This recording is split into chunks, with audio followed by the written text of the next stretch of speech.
সুলাইমান আলাইহিস সালাম তার 100 জন স্ত্রী ছিল। কতজন? এখন পশ্চিমারা আমাদেরকে শেখায় যে বহু বিবাহ ভালো না, ইসলামে 4টা বিয়ের কথা বলা আছে, ইসলাম কত অমানবিক ধর্ম, এগুলো শেখায় না? শেখায়। সুলাইমান আলাইহিস সালাম কাদের নবী? বনু ইসরাইলের নবী, যিনি এই জেরুজালেম থেকে সারা বিশ্ব শাসন করেছিলেন। তার পিতা দাউদ আলাইহিস সালামও সারা বিশ্ব শাসন করেছেন এই জেরুজালেম থেকেই। পরবর্তীতে তিনি দাউদের পুত্র সুলাইমান আলাইহিস সালাম, তিনি আরো বেশি ক্ষমতা নিয়ে বিশ্ব শাসন করেছেন। জিনরাও তার অনুগত ছিল। তিনি পশু পাখির ভাষা বুঝতেন, এমনকি পিঁপড়ার ভাষা পর্যন্ত বুঝতেন। সুবহানাল্লাহ। বাতাসে ফ্লাই করতে পারতেন। জানেন না আপনারা? সুলাইমান আলাইহিস সালামের 100 জন স্ত্রী, তিনি বলছেন আজকে আমি আমার সব স্ত্রীর কাছে যাব এবং প্রত্যেকের গর্ভ থেকে একটা করে সন্তান আসবে এবং এই সন্তানরা আল্লাহর পথের মুজাহিদ হবে। তিনি একটা কথা বলতে ভুলে গেলেন। কি? নবী সাল্লাল্লাহু আলাইহি ওয়াসাল্লাম বলছেন যে কোন স্ত্রী সন্তান জন্ম দেয়নি, একজন স্ত্রীর গর্ভে একটা সন্তান এসেছিল, সেটা আপনার প্রিম্যাচিউর, যেটাকে আমরা বলি প্রিম্যাচিউর বেবি, মানে হ্যাঁ বিকলাঙ্গ না, শব্দটা আসলে মানে ম্যাচিউরড না, আমাদের মতো সুস্থ না, সুস্থ সবল না, এবং সেও পরবর্তীতে বাঁচেনি। আর তো নবী সাল্লাল্লাহু আলাইহি ওয়াসাল্লাম বলছেন ওই দিন যদি সুলাইমান আলাইহিস সালাম ইনশাআল্লাহ বলতেন তাহলে তার কথাই সত্য হতো। ইনশাআল্লাহ ক্ষমতা বুঝতে পারছেন? যাই হোক, আল্লাহ পাক এই আয়াত নাজিল করার পরে নবী সাল্লাল্লাহু আলাইহি ওয়াসাল্লামকে এই 3টা প্রশ্নের উত্তর জানিয়ে দিলেন। আসহাবুল কাহফের কি হয়েছিল আপনি এই সূরার প্রথম দিকে পাবেন, প্রথম 2 পৃষ্ঠার মধ্যেই পাবেন। যুলকারনাইন বাদশার কি হয়েছে এটা এই সূরার শেষের দিকে গিয়ে পাবেন। 3 নাম্বার রূহ কাকে বলে, এটা আপনি এই সূরায় পাবেন না। এটা কোথায় আছে? শুকরান, সূরা বনী ইসরাঈলে আছে। এখানে একটা মেসেজ আছে, 2টার উত্তর একখানে আর একটা অন্য জায়গায় কেন? আমাদের বুঝ হচ্ছে এটাই যে সূরা কাহফকে বুঝতে হলে আপনার আরেকটা সূরার সহযোগিতা লাগবে, তার নাম সূরা বনী ইসরাঈল। আপনি সূরা বনী ইসরাঈলটা পড়েন, এখানে ইহুদিদের ব্যাপারে অনেক কিছু আছে এবং সূরা কাহফ আর বনী ইসরাঈলের মধ্যে অনেক আয়াতে মিলও আছে। দুটো একটা পেয়ার, যেমন সূরা ফালাক নাস একটা পেয়ার না? পেয়ার বলছেন জোড়া, জোড়া। সূরা ফালাক নাস একটা পেয়ার না, জোড়া না? সূরা কাফিরুন, সূরা ইখলাস একই রকম একটা পেয়ার না? এরকম কিন্তু সূরা এই যে ওয়াদ-দুহা ওয়াল-লাইলি ইযা সাজা, এই সূরা, তারপরে সূরা আলাম নাশরাহ লাকা সাদরাক একটা পেয়ার মনে হয় না? এরকমই সূরাতুল বনী ইসরাঈল, সূরা কাহফ একটা জোড়া। তো আমি বনী ইসরাঈলের দিকে আপনাদেরকে ফোকাস করতে বলিনি আজকে, আমি বলেছি আপনারা সূরা কাহফটা পড়বেন অন্তত। এই 3টা ঘটনার পাশাপাশি সূরা কাহফে আরো কিছু আছে। সূরা কাহফে 2 জন ব্যক্তির ঘটনা আছে, যেই 2 জন ব্যক্তির মধ্যে একজন ধনী ছিল আর একজন গরিব ছিল। ধনী বন্ধু বস্তুবাদী ছিল, দুনিয়াদার এবং আল্লাহ বিরোধী, আর গরিব বন্ধু ছিল আল্লাহওয়ালা মানুষ, দুনিয়াদার না, আল্লাহওয়ালা মানুষ। আল্লাহ পাক এই 2 বন্ধুর কথোপকথন এবং ধনী বন্ধুর কি পরিণতি হয়েছে শেষমেশ, এটা এই সূরার মধ্যে বলেছেন। এটা একটা চমৎকার গল্প। ঠিক ধনী বন্ধু এবং গরিব বন্ধুর গল্প বলার পরে আল্লাহ পাক দুনিয়ার জীবনের উদাহরণ দিয়েছেন। দুনিয়ার জীবনটাও ঠিক এমনই, ঠিক ধনী বন্ধুটা দুনিয়াকে যেমন ভেবেছিল দুনিয়াটা এমনই। যাই হোক, এই সূরা আরো আছে ইয়াজুজ আর মাজুজের কথা, নাম শুনেছেন? শেষ জামানায় বিশাল একটা ফিতনা আসবে, তার নাম কি? ইয়াজুজ আর মাজুজ। ওরা না আসা পর্যন্ত কিয়ামত হবে না। আর আমরা দেখতে পাচ্ছি অলরেডি কিছু সভ্যতার মধ্যে তাদের খাসলত বা চরিত্র দেখা যাচ্ছে। আমি বলছি না যে ওরাই ইয়াজুজ মাজুজ, এটা বলছি না, স্বভাব চরিত্র বলছি। কি চরিত্র? ইন্না ইয়াজুজ ওয়া মাজুজ মুফসিদুনা ফিল আরদ। ইয়াজুজ আর মাজুজ সম্পর্কে 2টা আয়াত আছে মাত্র কোরআনে, মাত্র 2টা। একটা সূরা আম্বিয়ার মধ্যে আর একটা হচ্ছে সূরা কাহফের মধ্যে। সূরা কাহফে আল্লাহ পাক বলছেন ইন্না ইয়াজুজ ওয়া মাজুজ মুফসিদুনা ফিল আরদ। ইয়াজুজ আর মাজুজের চরিত্র হচ্ছে তারা দুনিয়াতে ফিতনার ফাসাদ সৃষ্টি করেছে। কি করেছে? তাহলে যারা এখন সারা বিশ্বব্যাপী ফিতনার ফাসাদ সৃষ্টি করছে, তাদের চরিত্র কার সাথে তুলনা করা যায়? এটা কি অপরাধ হবে? এই সূরার মধ্যে এটা আছে। এই সূরার মধ্যে আরো আছে একটা বিশাল ঘটনা এবং সবচেয়ে ইম্পর্টেন্ট ঘটনা, সেটা হচ্ছে নবী মূসা আলাইহিস সালাম এবং খিদির আলাইহিস সালামের ঘটনা। নবী মূসা আলাইহিস সালাম ভাষণ দিচ্ছিলেন এবং জনগণের মধ্যে একজন বললেন, আপনি তো অনেক চমৎকার ভাষণ দিচ্ছেন, আপনার চেয়ে কোনো জ্ঞানী মানুষ কি আছে? নবী মূসা আলাইহিস সালাম বলেছেন, না, নেই। আল্লাহ পাক ধরলেন, ওই যে নবীদের ভুল আল্লাহ পাক ধরেন, তোমার চেয়ে জ্ঞানী মানুষ আছে আমার আরেকজন বান্দা, তার নাম খিদির, সে তোমার চেয়ে অনেক বেশি জ্ঞানী।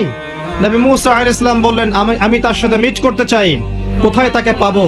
আল্লাহ পাক বললেন, একটা মাছ নাও, মাছ, এই মাছটা যেখানে গিয়ে জীবন্ত হয়ে যাবে এবং যেখানে দুইটা সাগর মিলিত হবে, এখানেই তুমি তাকে পাবে।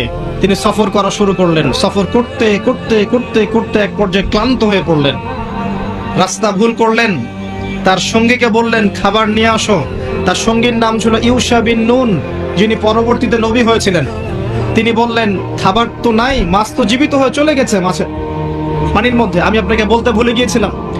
নবী মূসা আলাইহিস সালাম বলছেন, বলো কি? ওই জায়গায় তো সেই জায়গা যেখানে আমি তাকে পাবো, চলো সেখানে। আবার ফিরে আসতে হলো সেই জায়গায়। এসে দেখলেন পাথরের উপরে একজন ব্যক্তি বসে আছেন, তার নাম খিদির বা শ্যামল। খিদির মানে শ্যামল। তিনি যেখানে বসতেন সেই জায়গা সবুজ শ্যামল হয়ে যেত। তাকে আল্লাহ পাক তার পক্ষ থেকে জ্ঞান শিক্ষা দিয়েছিলেন। ওয়াল্লামনাহু মিন লাদুন্না ইলমা, ওই ব্যক্তিকে আমি আমার পক্ষ থেকে জ্ঞান শিক্ষা দিয়েছিলাম। সুবহানাল্লাহ, আল্লাহর পক্ষ থেকে জ্ঞান মানুষকে শিক্ষা দেওয়া হয়েছে। কয়েকজন ব্যক্তি আছেন কোরআনে যারা সরাসরি নবী ছিলেন কিনা এটা নিয়ে দ্বিমত আছে, কিন্তু আল্লাহর পক্ষ থেকে তাদেরকে জ্ঞান এবং প্রজ্ঞা দেওয়া হয়েছিল, কোনো দ্বিমত নাই। লুকমান হাকিম, আরেকজন যুলকারনাইন আলাইহিস সালাম। আসুন, খিদির আলাইহিস সালামকে গিয়ে নবী মূসা আলাইহিস সালাম বলছেন, হাল আত্তাবিউকা আলা আন তুআল্লিমানি মিম্মা উল্লিমতা রুশদা, আমি কি তোমার ইত্তেবা করতে পারি এই শর্তে যে আল্লাহ আপনাকে যে জ্ঞান শিখিয়েছেন সেটা আমাকে শেখাবেন? খিদির আলাইহিস সালাম বললেন, ইন্নাকা লান তাসতাতিআ মাইয়া সাবরা, তুমি আমার সাথে ধৈর্য ধরতে পারবে না। নবী মূসা আলাইহিস সালাম বললেন, সাতাজিদুনি ইনশাআল্লাহু সাবিরান ওয়ালা আসি লাকা আমরা, ইনশাআল্লাহ আমি ধৈর্য ধরবো, আমাকে আপনার কাজে বিঘ্ন সৃষ্টিকারী পাবেন না। ঠিক আছে, ইনশাআল্লাহ বলেছো, চলো এখন। কিন্তু নবী মূসা আলাইহিস সালাম ধৈর্য ধরতে পারেন নাই। শেষে গিয়ে আপনি দেখতে পারবেন খিদির আলাইহিস সালাম আগেই সেটা বুঝতে পেরেছিলেন, যার কাছে আল্লাহর পক্ষ থেকে জ্ঞান থাকে সে অনেক দূর পর্যন্ত দেখতে পারে। আমি কি বোঝাতে পারছি? পথ চলা শুরু হলো, ফানতালাকা, তারা হাঁটতে থাকলেন। একবার নৌকা ফুটা করে দেয়া হলো, শর্ট করে বলছি আমি, একবার একটা বাচ্চাকে হত্যা করলেন, আর একবার একটা দেয়ালকে নির্মাণ করলেন। আজকে গিয়ে পড়বেন সূরাটা, শেষের দিকে আছে। তিনবারই মূসা আলাইহিস সালাম বললেন, আপনি এটা কি করছেন? নৌকা ফুটা করলেন কেন? যে যারা আমাদের উপকার করলো আপনি তার নৌকা ফুটা করে দিলেন। বাচ্চাকে কেন হত্যা করলেন? নিষ্পাপ বাচ্চা, সে কি দোষ করেছিল? এই দেয়ালটা নির্মাণ করলেন কেন বিনা পারিশ্রমিকেই? ওরা তো আমাদেরকে মেহমানদারিও করলো না। তখন খিদির আলাইহিস সালাম বললেন, হাদা ফিরাকু বাইনি ওয়া বাইনাক, তোমার আর আমার মধ্যে আর পথ চলা হলো না, তবে আমি তোমাকে জানিয়ে দেব কাজগুলো আমি কেন করেছি। এক নাম্বার, আমি নৌকা এই কারণে ফুটা করেছিলাম, যদি নৌকাটা ফুটা না করতাম, নৌকার পিছনে জলদস্যু ছিল, নৌকাটা ভালো হলে নিয়ে চলে যেত। এক, তাই আমি তার কোনো ক্ষতি করিনি, তার উপকার করেছি। দুই, এই বাচ্চাকে আমি হত্যা করেছি আল্লাহর আদেশে, কারণ এই বাচ্চা বড় হলে অনেক বড় কাফের হতো, অনেক মানুষকে কাফের বানাতো, নিজের পিতা মাতাকেও কাফের বানাতো। তিন, এই দেয়াল আমি নির্মাণ করেছি এই কারণে, এই দেয়ালের নিচে এই বাড়ির দুইজন এতিম বালকের পৈতৃক সম্পত্তি আছে, যদি নির্মাণ না করতাম মানুষ নিয়ে চলে যেত, তাই বিনা পারিশ্রমিকেই আমি কাজটা করেছি। তিনটা ক্ষেত্রেই মূসা তুমি বাইরের চোখ দিয়ে দেখেছো, তাই তুমি সত্য উপলব্ধি করতে পারো নাই। তিনটা ক্ষেত্রেই আল্লাহর নূর দিয়ে খিদির আলাইহিস সালাম দেখেছেন বলেই তিনি সঠিক পথের সন্ধান পেয়েছেন। আমি কি বোঝাতে পারছি? সূরা কাহফ আপনাকে এই গল্প কেন শিক্ষা দিচ্ছে, একটু মনোযোগ দেন। সূরা কাহফে আপনাকে এই গল্পটা কেন দেয়া হচ্ছে, কেন শিক্ষা দেয়া হচ্ছে? কারণ সূরা কাহফ এর মাধ্যমে আপনি কিভাবে দাজ্জালের ফিতনা থেকে বাঁচবেন সেটা আপনি এক চোখ দিয়ে বুঝতে পারবেন না, আপনাকে আগে খিদির হতে হবে, তারপরে বুঝতে পারবেন। আমি কি বোঝাতে পারছি ভাই?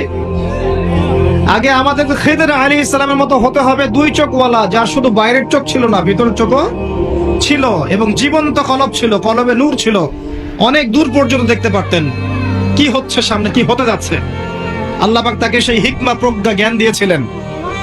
এই হিকমা, এই প্রজ্ঞায় জ্ঞান কখন আসবে? যখন মনের মধ্যে কোনো হিংসা থাকবে না, কোনো বিদ্বেষ থাকবে না, কোনো রিয়া থাকবে না, কোনো অহংকার থাকবে না। যখন মনের মধ্যে স্বচ্ছতা থাকবে, পরিচ্ছন্নতা থাকবে, দুনিয়ার পূজা থাকবে না, পরকাল কেন্দ্রিক চিন্তা ভাবনা থাকবে, বেশি বেশি কোরআন তেলাওয়াত করবে, বেশি বেশি আল্লাহ জিকির করবে, বেশি বেশি আল্লাহর জিকিরে জিহ্বাকে সিক্ত রাখবে, কলবকে পরিষ্কার রাখবে, নূরওয়ালা মানুষের কাছে গিয়ে পড়ে থাকবে, তখন গিয়ে কলব জীবিত হবে, তার আগে হবে না। আমি মনে হয় বুঝাতে পারছি না। যখন এরকম হবে কলমের অবস্থা, তখন আপনি ইনশাআল্লাহ দুই চোখ দিয়ে দেখতে পারবেন ইনশাআল্লাহ তাআলা। তখন বুঝবেন কি কারণে সূরা কাহফ আপনাকে দাজ্জালের ফিতনা থেকে বাঁচাবে। এখন আমি যদি আপনাকে প্রশ্ন করি সূরা কাহফের মধ্যে কি আছে যা আপনাকে মাসিহুদ দাজ্জালের ফিতনা থেকে বাঁচাতে পারে, কি উত্তর দিবেন? কে উত্তর দিতে পারবেন বলেন? সূরা কাহফের মধ্যে কি এমন আছে যা আপনাকে মাসিহুদ দাজ্জালের ফিতনা থেকে বাঁচাবে? কে উত্তর দিতে পারবেন? বলেন বলেন, সাহস করেন। কি আছে? অন্য সূরায় কি নেই? এখানে কি আছে স্পেশাল যে আপনাকে মাসিহুদ দাজ্জালের ফিতনা থেকে বাঁচাবে? নবীজি বলেছেন গ্যারান্টি, প্রথম 10 আয়াত শেষ 10 আয়াত মুখস্থ করেন, আপনাকে দাজ্জালের ফিতনা থেকে বাঁচানো হবে। আপনার জীবদ্দশায় দাজ্জাল বের হলেও আল্লাহ আপনাকে বাঁচাবে। কি আছে সূরায়? আচ্ছা, বাসায় গিয়ে খুঁজেন, গবেষণা করেন, চিন্তা করেন কি আছে। আমি একটা ক্লু দিচ্ছি, আসহাবুল কাহফ, আসহাবুল কাহফ, এই গুহাবাসী, এই 7 জন বা 9 জন যুবক, তাদের গল্পের মধ্যে সেই শিক্ষা আছে, সেই কারণ আছে, যেই কারণ আপনাকে দাজ্জালের ফিতনা থেকে বাঁচাবে সূরা কাহফের মাধ্যমে। বাকিটা আপনি খুঁজে নিতে পারবেন? সাহস নাই? সহজ করে দিচ্ছি, কারণ আমাদের বক্তব্য অনলাইনে যাচ্ছে, তারাও দেখবে। আসহাবুল কাহফ এমন একটা সমাজে বাস করতেন যেই সমাজটা ছিল দাজ্জালের ফিতনার মতোই। সেখানে শিরক ছিল, সেখানে সুদ ছিল, জেনা ছিল, ব্যভিচার ছিল, মূর্তি পূজা ছিল, ফিতনা ছিল, ফাসাদ দিয়ে ভর্তি। আসহাবুল কাহফ এমন একটা সমাজের মধ্যে থাকতেন, ঠিক এখনকার বিশ্বের মতোই অনেকটা। কথা কি বুঝতে পারছেন? ঠিক এখনকার বিশ্বের মতোই অনেকটা, যেখানে ফাসাদ, এখানে প্রতিটা ক্ষেত্রেই ফাসাদ, শিরক আছে, হারাম আছে, জুয়া আছে, দুর্নীতি আছে, আপনার মুসলিমদের বিভক্তি আছে, বেদাত আছে, সুদ আছে, ঘুষ আছে, দুর্নীতি আছে, জেনা আছে, ব্যভিচার আছে, কি নাই? সব আছে। কি নাই? নাই কি বলেন তো? সমকামিতাও আছে, মেয়েও মেয়েকে বিয়ে করতে চায় এখন। এরপরে কি হবে জানেন? এরপরে কি হবে? আচ্ছা, আমার লেকচার আপনার আগে শোনেন নাই কখনো? সমকামিতার কথা বলেছিলাম, আর পরের স্টেপটা বলে যাচ্ছি শোনেন। ফেমিনিস্ট রেভলিউশনের মাধ্যমে নারী পুরুষের এই যে আমরা একাকার একটা ফ্রি মিক্সিং করেছি না, এগুলোর মধ্য দিয়ে আস্তে আস্তে আস্তে আস্তে নারীর সম্মান কমে গেছে, 1 নাম্বার। 2 নাম্বার, বৈবাহিক সম্পর্কগুলো ঠুনকো হয়ে যাচ্ছে দিন দিন। জেনা বেড়েছে, ধর্ষণ বেড়েছে, ব্যভিচার বেড়েছে। আস্তে আস্তে আস্তে আস্তে দেখবেন মেয়েদের প্রতি আকর্ষণ কমে গিয়ে ছেলে ছেলেকে বিয়ে করা শুরু করবে, মেয়ে মেয়েকে বিয়ে করা শুরু করবে। নবী সাল্লাল্লাহু আলাইহি ওয়াসাল্লাম বলেছেন, আমার উম্মতের মধ্যে সমকামিতা ব্যাপকভাবে ছড়িয়ে না পড়া পর্যন্ত কিয়ামত হবে না। কি বুঝলেন? আমার উম্মত যতদিন পর্যন্ত মূর্তি পূজা করছে না ততদিন কিয়ামত হবে না। আর এমন একটা সময় আসবে যখন মসজিদ থাকবে চাকচিক্যময়, হেদায়েত থাকবে না। কোরআন থাকবে বইয়ের মধ্যে, কিতাব আকারে, এর হেদায়েত মানুষের মধ্যে থাকবে না। ইসলামের নামটুকু থাকবে, ইসলামের শিক্ষা থাকবে না। এবং আসমানের নিচে, জমিনের উপরে সবচেয়ে নিকৃষ্ট মানুষ হবে তারা যারা এক শ্রেণীর আলেম, যারা দুনিয়ার বিনিময়ে দিনকে বিক্রি করে খায়। টাটকা হাদিস তিরমিজির মধ্যে আছে। আমি আপনাকে বলছি, এই ফিতনাগুলোর পরে এসেছে এই সমকামিতা এবং চাইল্ড অ্যাবিউজিং, বাচ্চাদেরকে ধর্ষণ করা। এরপর দেখবেন মেয়েদের প্রতি আগ্রহ কমতে কমতে বাচ্চাদেরকে মানুষ ধর্ষণ করা শুরু করে। কারণ পর্নোগ্রাফি দেখতে দেখতে মানুষের মাথাটা পশুর মতো হয়ে গেছে। একটা মেয়ের দিকে সে আর সম্মানের চোখে তাকাতে পারে না। একটা মেয়ে বাচ্চাকে কোলে নিলেও সে তাকে মানে কি বলবো, বাচ্চাদের মতো আদর করতে পারে না, নোংরা ভাবে আদর করে। আমার কথা বুঝতে পারছেন না মনে হয়? যেভাবে বাচ্চাদের প্রতি ধর্ষণ বেড়েছে, এটা কি আগের 100 বছরে ছিল ভাই? ছিল? আর যারা এগুলো করেছে এদের সবার কি বিচার হয়েছে? যদি এভাবে বিচার না হয় তারা কি উৎসাহিত হবে না? এখন ইসলাম যে বলেছে এদের বিচার প্রকাশ্যে করতে হবে, ইসলামকে অপমান করেছে? ইসলাম কি অন্যায় করেছে কোনো? ইসলাম কি মানবতা গর্হিত কোনো কাজ করেছে? এরপর কি হবে সেটাও শোনেন। চাইল্ড অ্যাবিউজিং বাড়বে, তারপরে আসবে, এটা বলতে আমার ঘৃণা লাগছে কিন্তু এটা হবে, এটা আপনি লিখে রাখতে পারেন ইনশাআল্লাহ। ওয়া মা তাওফীকি ইল্লা বিল্লাহ আলাইহি তাওয়াক্কালতু ওয়া ইলাইহি উনীব। আমি আল্লাহর প্রতি তাওয়াক্কুল করে কথা বলছি, ভুল হলে আমার পক্ষ থেকে, সঠিক হলে আল্লাহর পক্ষ থেকে। মানুষ জীবজন্তুর সাথে জেনা করা শুরু করবে, মানুষ জীবজন্তুর সাথে জেনা করবে, রেকর্ড হচ্ছে। আজকে থেকে 5 বছর পরে দেখে নিতে পারবে ইনশাআল্লাহ। আল্লাহু আ'লাম। আমি ভবিষ্যৎ বক্তা নই। বর্তমান সম্পর্কে যারা ওয়াকিফহাল নয় তাদের কাছে বর্তমানকে মনে হয় ভবিষ্যৎ। যারা বর্তমান সম্পর্কে ওয়াকিফহাল তারা বুঝতে পারবে এগুলো ভবিষ্যৎবাণী নয়, এগুলো বর্তমান চলছে। আসেন ওইদিকে আমরা না যাই। তো আসহাবুল কাহফের সমাজটা ঠিক এমন ছিল, একদম জাহিলিয়াতিপূর্ণ, ঠিক দাজ্জালীয় সভ্যতার মতোই, যে দাজ্জাল থেকে আপনি পালাতে যাচ্ছেন। এই বেচারারা কি করলো? এই বেচারারা ছিল ওই সময়কার প্রশাসনের উচ্চ পদস্থ কর্মকর্তার ছেলে। আল্লাহর কি কাজ! যেমন তেমন মানুষ ছিল না তারা, প্রশাসনের উচ্চ পদস্থ কর্মকর্তাদের ছেলে ছিল তারা, এই 7 জন বা 9 জন যুবক। আল্লাহ পাক তাদেরকে ইমানের নূর দিলেন, তারা ইসলাম কবুল করলো। সুবহানাল্লাহ। ইসলাম কবুল করে ইমানকে গোপন করে রাখলো। গোপন করে রেখে তারা ভিতরে ভিতরে দাওয়াতি কাজ করত। এক পর্যায়ে মানুষ যখন জেনে ফেললো যে তারা মুসলিম হয়ে গেছে, তখন তাদেরকে রাজদরবারে নিয়ে আসা হয়েছে। আলটিমেটাম দেওয়া হচ্ছে 3 দিনের মধ্যে ধর্ম ত্যাগ করতে হবে, না হলে তোমাদের গর্দান উড়িয়ে দেওয়া। বুঝতে পারছেন কথা? এই বাচ্চার নাম ছিল দাকিয়ানুস। কি নাম? দাকিয়ানুস। এই বাচ্চা আলটিমেটাম দিল। তো তারা কিন্তু ওই সমাজের মধ্যে কোনো জঙ্গিবাদী কর্মকাণ্ড করলো না, কোনো সন্ত্রাস ছড়ালো না, তারা কিন্তু কোনো বিদ্রোহ করলো না। তারা আস্তে করে ওই সমাজ থেকে চলে গেল, ওই সমাজ থেকে চলে গেল, হিজরত করে চলে যাচ্ছে। যাচ্ছে হয়তো কোনো একটা জায়গায়, কোথায় যাচ্ছে আল্লাহ পাক সেটা বলেননি যে কোথায় যাচ্ছিল তারা। আল্লাহ পাক শুধু বলেছেন যে তারা এখান থেকে ফিতনা থেকে বের হয়ে, ফিতনাময় পরিবেশ থেকে বের হয়ে, সাথে একটা কুকুর ছিল, কুকুর, এই কুকুরকে নিয়ে তারা চলে যাচ্ছে, বাড়ি ঘর সহায় সম্পত্তি সব ছেড়ে দিয়ে ঈমান নিয়ে কোথাও চলে যাচ্ছে এই ফিতনাময় পরিবেশ থেকে অনেক দূরে, ডিসকানেক্টেড। যেতে যেতে রাত্রে বেলা একটা গুহার মধ্যে আশ্রয় নিয়েছে। রাতের বেলা ঘুম এসেছে, ক্লান্ত হয়েছে, একটা গুহার মধ্যে আশ্রয় নিয়েছে। ব্যাস এই গুহাতেই ঘটনা। আল্লাহ পাক 309 বছর ঘুম পাড়িয়ে রেখে দিয়েছে। কথা বুঝতে পারছেন? এরপরে তারা যখন জাগনা পেল, আল্লাহ পাক 309 বছর পর যখন জাগ্রত করলেন, উঠে তারা বলছে একজন আরেকজনকে যে কাম লাবিসতুম, কতদিন ঘুমিয়েছিলাম? একজন বলছে লাবিসনা ইয়াওমান আও বা'দা ইয়াওম, একদিন ঘুমিয়েছি বা একদিনে কিছু অংশ ঘুমিয়েছি। আরেকজন বলছে রব্বুকুম আ'লামু বিমা লাবিসতুম, আল্লাহই ভালো জানেন আমরা কতদিন ঘুমিয়েছি। যাই হোক, এই মুদ্রাগুলো নাও, এই মুদ্রাগুলো নাও, নিয়ে বাজারে যাও, বাজারে গিয়ে ফালিয়ানজুর আইয়ুহা আসকাতু আমা, দেখো যে পবিত্র খাবার কোনটা আছে নিয়ে আসো, আমরা ক্ষুধার্ত। ঘুম থেকে উঠে এতটুকু বলেছে আমরা ক্ষুধার্ত, আমরা কতদিন ঘুমিয়েছিলাম, ব্যাস এতটুকু। আর তারা তো জানে যে আমরা এই পথ দিয়ে এসেছি গতকাল, কবে? তারা তো জানে না 309 বছর পার হয়ে গেছে, জানে? তাই মুদ্রা দিয়ে পাঠাচ্ছে, যাও খাবার নিয়ে আসো, ক্ষুধা লাগছে। কতদিন ঘুমিয়েছিলাম সেটা নিয়ে পরে ডিসকাস করা যাবে, আগে খাই, আগে ক্ষুধার্ত, আগে খাই। আচ্ছা, এবার বাই দ্য ওয়ে, ওই যে মুদ্রাটা সাথে করে নিয়ে সে বাজারে গেল, গিয়ে সেই মুদ্রা দিয়ে রুটি কিনতে যাচ্ছে, রুটি। এবং রাস্তাঘাট তার কাছে অপরিচিত মনে হচ্ছে, যে এই রাস্তায় তো আগে আসছি বলে মনে হচ্ছে না, আমরা তো রাস্তা খুব ভালো করে চিনি, এখানে তো এগুলো ছিল না। মনে করেন আপনি এখানে ঘুমিয়ে গেলেন, 309 বছর পর আল্লাহ পাক আপনাকে উঠালেন, ওঠার পর আপনার কি অবস্থা হবে? কি অবস্থা হবে? চিনবেন কিছু আশপাশে?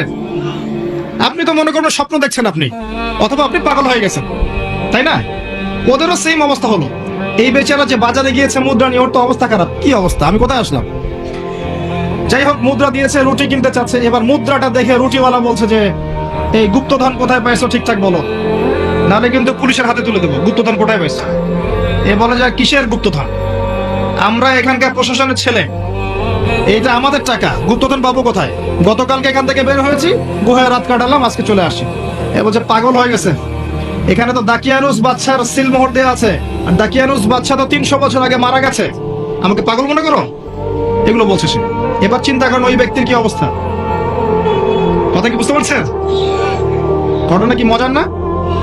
অ্যামেজিং ব্যাপার। আল্লাহ পাক তাই বলছেন, হাসিবতা আন্না আসহাবাল কাহফি ওয়ার রাকিম কানু মিন আয়াতিনা আজাবা। হে নবী, আপনি কি ভেবেছেন আসহাবুল কাহফের ঘটনাটা অদ্ভুত বিস্ময়কর ঘটনা ছিল? আসলেই তাই ছিল, আসলেই তাই ছিল। একটু ক্লু দিয়ে আপনাকে মাথায় একটু নাড়া দেই। 309 বছর পরে একটা মুদ্রা নিয়ে বাজারে গিয়েছে। কত বছর পরে? তো 309 বছর ওই মুদ্রা পকেটে নিয়ে ঘুমানোর পরেও সেই মুদ্রার মান কিন্তু কমে যায়নি। আমি কি বুঝাতে পারছি? 309 বছর ওই মুদ্রা পকেটে নিয়ে ঘুমানোর পরে মুদ্রার মান কিন্তু কমে যায় নাই, টাকার মান কিন্তু কমে যায়নি। আমার পকেটে কয় টাকা আছে দেখি। বেশি টাকা নাই ভাই, একটা 1000 টাকার নোট দেখতে পারো। এটা নিয়ে আমি যদি 300 বছর ঘুমাই, 300 বছর পর এই 1000 টাকার মান কি 1000 টাকা থাকবে? কোথায় যাবে সেই মান? এই 1000 টাকা উপার্জন করতে আমাকে যে শ্রম এবং সময় দিতে হয়েছে, যদি এর মান কমে যায় তাহলে সেই শ্রম এবং সময় কি নষ্ট হবে না? তাহলে আমার শ্রম এবং সময় কে চুরি করে খাচ্ছে? আমি কি বোঝাতে পারছি না? 309 বছর ঘুমিয়ে থাকার পরেও তাদের মুদ্রার মান কমে যায়নি। কিসের মুদ্রা ছিল এটা? আমার 1000 টাকার মতো? কিসের মুদ্রা ছিল? স্বর্ণের বা রৌপ্যের? আর আপনারা জানেন কিনা যে বর্তমান পশ্চিমা সভ্যতা ক্ষমতায় আসার পরে তারা বাজার থেকে, অর্থনীতির বাজার থেকে স্বর্ণ মুদ্রা, রৌপ্য মুদ্রাকে হারাম করে দিয়েছে। আপনি সেটা দিয়ে ডিল করতে পারবেন। আর আল্লাহ পাকের হালালকে কেউ হারাম করলে কি হয়, আর আল্লাহর হালালকে কেউ হারাম করে নিলে কি হয়, এটা আমার চেয়ে আপনারা ভালো জানেন। যাই হোক, কিছু করার নাই, আমি জাস্ট বললাম, কিছু করার নাই আপনার আমার, কিন্তু জাস্ট জেনে রাখা তো ভালো, জানা ভালো না? ইউসুফ আলাইহিস সালামকে কি দিয়ে কেনা হয়েছিল? বিকাশের মাধ্যমে।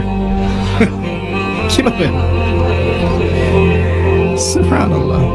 এই যে খিদর আলাইহিস সালাম দেয়াল নির্মাণ করছেন, দেয়াল নির্মাণ করছেন, নিচে ওই বাপ দাদার পৈতৃক সম্পত্তি আছে রেখে যাওয়া, সেগুলো কিসের? ধাতুর। কোন ধাতুর? সেগুলো ইলেকট্রনিক মানি, ক্রিপ্টোকারেন্সি, বিটকয়েন। ইসলামে যে মুদ্রা বলে কিছু আছে, এটাও এখন মানুষকে বোঝাতে হয়। আর অনেক সময় দাড়ি টুপিওয়ালা মানুষও বলবে যে এসব আবার কি জিনিস, ইসলামিক কারেন্সি আবার কি জিনিস। সবই জায়েজ, ফাইন, আমি তো তর্ক করতে চাই না, এগুলো পছন্দ করি না। যেটা আপনার কাছে জায়েজ মনে হচ্ছে আপনি করতে থাকেন, কিন্তু অ্যাটলিস্ট আমরা আকীদা লালন করছি যে আসহাবুল কাহফের ওই মুদ্রা, নবী সাল্লাল্লাহু আলাইহি ওয়াসাল্লামের সময়কার দিনার দিরহাম, এবং এই যে ইসলামিক কারেন্সিগুলো কোরআনে বলা আছে, এগুলো বর্তমান সময় চলমান বিষয়ের চেয়ে 1000 গুণ বেশি ভালো, যার মান কখনো কমে যাবে না ইনশাআল্লাহ তাআলা। যাই হোক, কিছু করার নাই, জেনে রাখলেন এতটুকুই। এবার সেই ব্যক্তিকে বাদশার কাছে নিয়ে যাওয়া হলো। এবার সে বাদশার কাছে গিয়ে দেখছে যে আমি যার সন্তান, এ তো আমার বাবা নয়, দাকিয়ানুস বাদশা তো এটা নয়। এই বাদশা কোত্থেকে আসলো?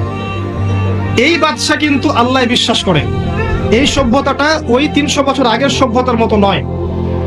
এরা আল্লাহকে বিশ্বাস করে, ইসলামিক বিষয়গুলো মেনে চলে, কিন্তু পরকালে বিশ্বাস করে না যে আল্লাহ মৃত্যুর পরেও পুনরুজ্জীবিত করাতে পারেন, এটা বিশ্বাস করে না। এবার এই বাদশা, দ্বিতীয় বাদশা বলছে 300 বছর পরের, যে তোমরা কি সেই 7 জন বা 9 জন যুবক যারা 300 বছর আগে এখান থেকে চলে গিয়েছিল? এবার এই ব্যক্তির বুঝে আসলো যে হ্যাঁ, হয়তোবা অনেক সময় পার হয়ে গেছে।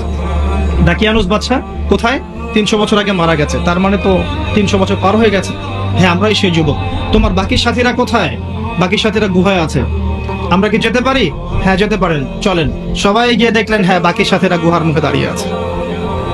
300 বছর পরে আল্লাহ পাক 9 জন যুবককে ঘুম থেকে উঠিয়ে একটা পুরো সভ্যতাকে হেদায়েত দিলেন যে পরকাল বলতে কিছু আছে, যে আল্লাহ 300 বছর ঘুম পাড়ানোর পরে মানুষকে জীবিত করতে পারেন।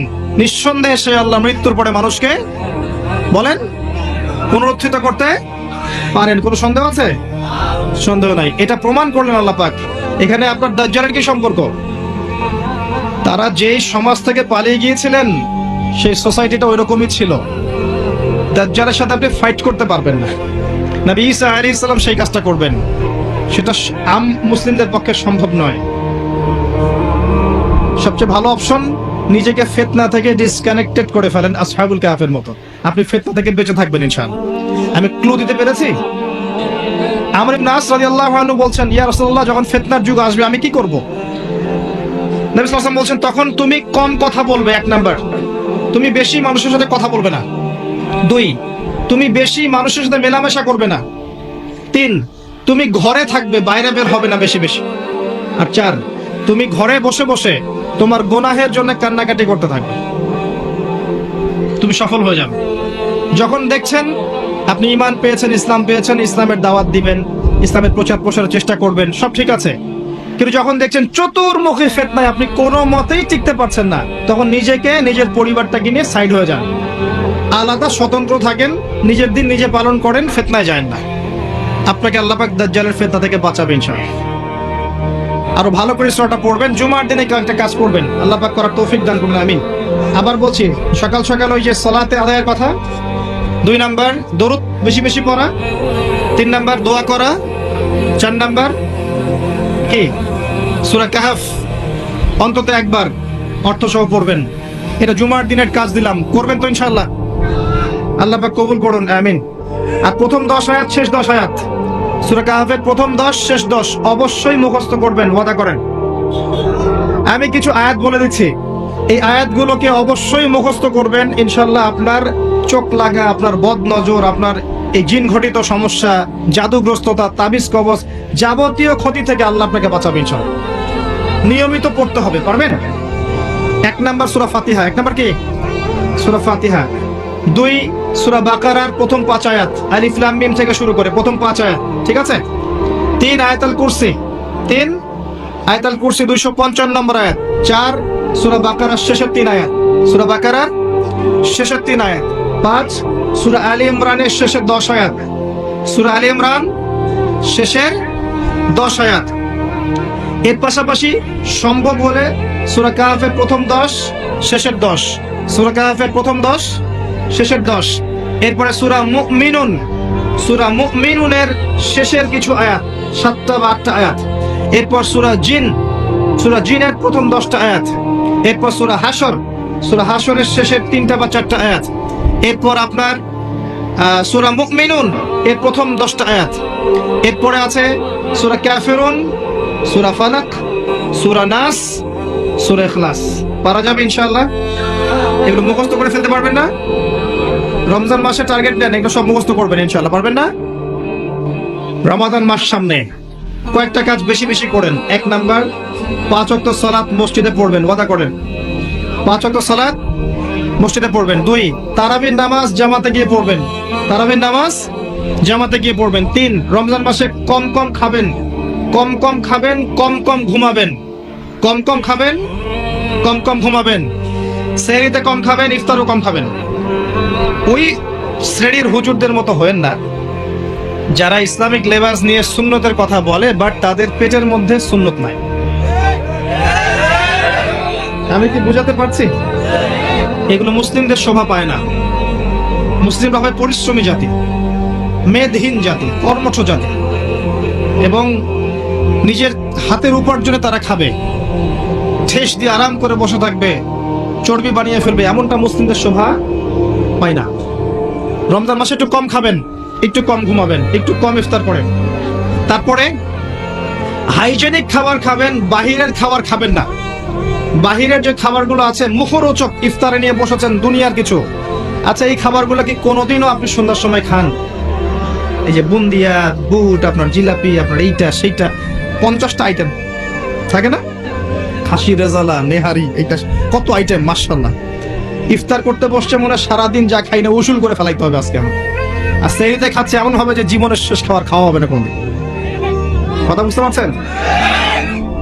জীবনেও তো সন্ধ্যার সময় এগুলো খাই না, আমরা খাই এগুলো। যে যত বেশি খাবে সে তত অসুস্থ হয়ে যাবে। নর্মাল খাবার খান, সিম্পল নর্মাল খাবার খান। বাইরের খাবার অ্যাভয়েড করেন, এগুলো আপনাকে অসুস্থ করে ফেলছে। ম্যানুফ্যাকচার্ড খাবার বেশি খাইতে চায় না।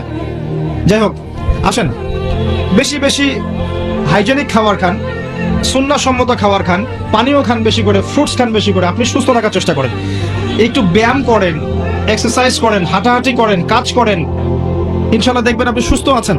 আল্লাহ পাক তৌফিক দান করুন। রমজান মাসে আপনাদের যাকাত গুলোকে দিয়ে দিবেন, পারবেন ইনশাল্লাহ? যাকাত কারো যেন বাকি না থাকে, এটা আপনার সম্পদে গরিবের হক, পারবেন না? যাকাত অবশ্যই দিতে হবে, এটা ফরজ। রমজান মাসে বেশি বেশি দান সাদাকা করবেন, পারবেন? রমজান মাসে মানুষের ঘরে ঘরে ইফতার পৌঁছে দিবেন, পারবেন? রোজাদারদেরকে বেশি বেশি ইফতার করাবেন, পারবেন? রমজান মাসে ইমাম সাহেব, মুয়াজ্জিন, খতিবদের বেতন ভাতা বাড়িয়ে দিবেন, পারবেন? তাদের বাড়ানোর দরকার হয় না? সবকিছুর দাম বাড়ে, ওদের দাম বাড়ে না? 5-10 হাজার টাকা দিয়ে এখন সংসার চলে? আসলে কি চলে? উনি খুতবা দিবেন, তারাবি পড়াবেন, নামাজ পড়াবেন, মাস শেষে একটা সামান্য গা বাঁচন একটা হাদিয়া দিয়ে দিবেন, সে ঈদ করবে না? তার পরিবারের সারা মাসের খরচ নাই? এগুলো দায়িত্ব কাদের? আমাদের না? এগুলো দায়িত্ব আমাদেরকে নিতে হবে। তাদের পক্ষে কথা বলার মানুষ খুব কম, আমি কথা বলছি। প্রত্যেক মসজিদের ইমাম, প্রত্যেক মসজিদের খতিব, প্রত্যেক মসজিদের মুয়াজ্জিন, তাদের ভাতা রমজানে বাড়িয়ে দিতে হবে, এটা দাবি আমাদের। তারা যদি সঠিকভাবে ফ্রেশ মাথায় কাজ না করতে পারে, তাদের মাথা যদি ফিকির থাকে, উপার্জনের ফিকির, পরিবার চালানোর ফিকির, তাহলে তো তারা মন দিয়ে দিনে কাজ করতে পারবে না। বাইরের বিশ্বে যখন দেখা যায় একজন বিজ্ঞানী, তাকে বসিয়ে রাখা হয়, রাষ্ট্রীয় ভাতা দেওয়া হয়, তুমি খালি গবেষণা করো, তোমার সব আমরা দেখছি। এরকম ট্র্যাডিশন আছে। আমাদের এখানে এটা নাই কেন? আল্লাহ পাক আমাদের মনটাকে বড় করুন। রমজান মাসে দান সাদাকা বাড়িয়ে দেন। আরেকটা বিষয় বাড়ান, এটা দিয়ে আমি শেষ করছি। আল কোরআন। রমজান মাস কি কারণে মহিমান্বিত? একটা কারণে, এই মাসে কি নাজিল হয়েছে? শাহরু রমাদানাল্লাযী উনজিলা ফীহিল কোরআন। রমজান সেই মাস যেই মাসে কোরআন নাজিল হয়েছে, আল্লাহর কিতাব নাজিল হয়েছে। ইন্না আনজালনাহু ফী লাইলাতুল কদর। লাইলাতুল কদরে আমি কোরআন নাজিল করেছি। অতএব এই মাসে ইতিকাফ করার চেষ্টা করেন, লাইলাতুল কদর পাওয়ার চেষ্টা করেন। শুধু 27 রাতই জাগবেন না, 21, 23, 25, 27, 29, 5টা রাত কমপক্ষে জাগবেন, পারবেন? এবং এই রমজান মাসে বেশি বেশি দোয়া করবেন। রোজা রাখা অবস্থায় দোয়া কবুল করা হয়। শেষ কথা, রমজান মাসকে কোরআনময় করবেন। যারা কোরআন তেলাওয়াত করতে জানেন না, এই মাসে কোরআন তেলাওয়াত শিখতেই হবে, ওয়াদা করেন। এই মাসে কোরআন তেলাওয়াত শিখতেই হবে, ওয়াদা করেন। যারা কোরআন তেলাওয়াত করতে পারেন, এই আল্লাহর কিতাব প্রত্যেক দিন 1 পারা করে পড়বেন। প্রত্যেক দিন 1 পারা, 30 দিন 30 পারা, 1 মাসে কোরআন খতম হয়ে যাবে, পারবেন ইনশাআল্লাহ? প্রত্যেক হরফে 10 নেকি, প্রত্যেক হরফে 10 নেকি, তেলাওয়াত করলেই নাকি। সুবহানাল্লাহ। এত স্পষ্ট করে বলার পরেও মাঝে মাঝে অনলাইনে ঢুকলে দেখি যে আমি নাকি বলেছি কোরআন তেলাওয়াত করলে কোনো নেকিই নাই। বড় বড় আলেম এই কথা যখন বলছেন, আমি অবাক হয়ে যাচ্ছি যে আপনার মতো মানুষ এই কথা বলতে পারে যাচাই বাছাই ছাড়াই। এটার জন্য দায়ী কিন্তু এক্সটার্নাল মিডিয়া। যখন কাট পেস্ট করে অল্প অল্প অংশ দিয়েছে, তারা তো আর পুরো লেকচার দেখার সময় পায় না, ওইটু দেখেছে, দেখে মন্তব্য করা শুরু করেছে। নবী সাল্লাল্লাহু আলাইহি ওয়াসাল্লাম এটাই বলেছিলেন, কাফা বিল মারই কাযিবান ওয়া হুয়া ইয়াকুল কুল্লামা সামিআ। কোন মানুষের মিথ্যাবাদী হওয়ার জন্য এতটুকুই যথেষ্ট যে যা শুনলো যাচাই বাছাই না করেই প্রচার করা শুরু করবে। স্পষ্ট করে বলছি, কোরআন তেলাওয়াত করেন, প্রত্যেক হরফে 10 নেকি হবে। কোরআন আপনার পক্ষে সাক্ষী দিবে। আলিফ লাম মিম একটা হরফ নয়, 3টা হরফ। কোরআন তেলাওয়াত করে যারা মাহির হয়, তারা সম্মানিত ফেরেশতার সাথে হাসর করবে। যারা পড়তে গিয়ে আটকে যায়, ওরা ডাবল নেকি পাবে। হাফেজে কোরআন দেখে বলা হবে, ইকরা ওয়ারতাক, তুমি পড়ে উঠতে থাকো। ওয়ারাত্তিল কামা কুনতা তুরাত্তিল ফিদ দুনিয়া, তুমি দুনিয়ায় যেমন করে পড়তে, এখন পড়তে থাকো কিয়ামতের মাঠে। ফাইন্না মানজিলাতাকা ইলা আখির আয়াতিন তাকরাউহা, তোমার শেষ মঞ্জিল হবে অত উচ্চতায় যেখানে তুমি পড়া শেষ করবে। সুবহানাল্লাহ। কেউ যদি 1000 আয়াত মুখস্থ করে, 1000 তলা বিল্ডিং পাবে ইনশাআল্লাহ জান্নাতে। এত স্পষ্ট করে বলার পরেও রমজানে আমরা যারা তেলাওয়াত করতে জানি, দিনে 1 পারা করে তেলাওয়াত করবো ইনশাআল্লাহ, ওয়াদা করেন, পারবেন? এরপর যারা হাফেজে কোরআন, রমজান মাসে পুরো কোরআন আবারও হিফজ চর্চা করতে হবে, পারবেন ইনশাআল্লাহ? এবং তারাবির নামাজ পড়াবেন ইনশাআল্লাহ তাআলা। এরপর যারা কোরআনের অর্থ বোঝেন, টুকটাক আমরা যারা আরবি বুঝি, ব্যাকরণ ভাষা কুচিটা বুঝি টুকটাক ভাঙাচোরা, তাদের উপর দায়িত্ব হচ্ছে এই রমজান মাসে পুরো কোরআন বিশুদ্ধ তাফসির থেকে একবার খতম করতে হবে। পারা যাবে ইনশাল্লাহ? প্রত্যেকদিন এক পারা করে আমি অর্থ সহ পড়বো, পুরো 30 দিন 30 পারা। পারা যাবে ইনশাল্লাহ? এরপর আমভাবে আমাদের সবার দায়িত্ব হচ্ছে কোরআনের সমস্ত আদেশ রমজান মাসে মানবো, কোরআনের সমস্ত নিষেধ রমজান মাসে বর্জন করবো। পারবো ইনশাল্লাহ? আর সবশেষ কথা, আল কোরআনের দাওয়াত মানুষের ঘরে ঘরে প্রচার করতে হবে। পারা যাবে ইনশাল্লাহ?